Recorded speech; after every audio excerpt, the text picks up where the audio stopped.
नमस्कार, आप देख रहे हैं कल तक भोजपुरी। मैं हवलंदर कुमार यादव जी आप सबको बताने के लिए आ गए हैं फिर से भैया एक खास बताने के लिए आ गए हैं कि मनी मेराजी का न्यू वीडियो का एक पोस्टर जो है लॉन्च कर दिया गया है, जो कि देख सकते हैं एकदम तहलका मचा रहा है भैया इंस्टाग्राम पर।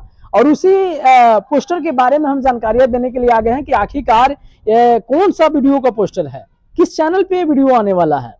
तो आप सबको बता दें कि बहुत सारी लोग जो है कंफ्यूजिंग में हो गए होंगे। बहुत सारे चैनल पे मनी मेराजी काम करते हैं, लेकिन भैया मनी मेराज वाइन्स पर ये वीडियो आने वाला है, जो कि काफी जबरदस्त का वीडियो होने वाला है। देख सकते हैं मनी मेराजी गोदी में उठाए हुए हैं बंटी केडी जी को, और लग रहा है कि बंटी केडी जी का इस वीडियो में शादी होगा क्या, ऐसा लग रहा है। लेकिन आप लोग गेस करके बताइए कि क्या सच में बंटी केडी जी का शादी होने वाला है क्या इस वीडियो में।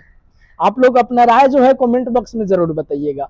बाकी आप सबको बता दें कि ये था कुछ अपडेट। बहुत जल्द आप सबको बता दें कि बहुत जल्द मनी मेराजी का वेलकम फिल्म का एक गाना भी आने वाला है, जो कि जानकारी दे दिया गया है पिछले अपडेट में। जाकर के वो अपडेट को देखिए। और बहुत जल्द मनी मेराज वाइन्स पर ये धमाका के साथ में वीडियो आने वाला है। बाकी इस वीडियो का टीजर भी बहुत जल्द आने वाला है। तो टीजर के लिए आप लोग कितना इंतजार कर रहे हैं इस न्यू वीडियो के लिए, कमेंट बॉक्स में अपना राय जो है कमेंट बॉक्स में जरूर बताइएगा। सो मिलते हैं किसी धमाल अपडेट के साथ। अगर मनी मेराजी का हर पल की खबर देखना चाहते हैं तो इस चैनल को सब्सक्राइब करके बेल आइकन हिट कर दीजिएगा। नमस्ते।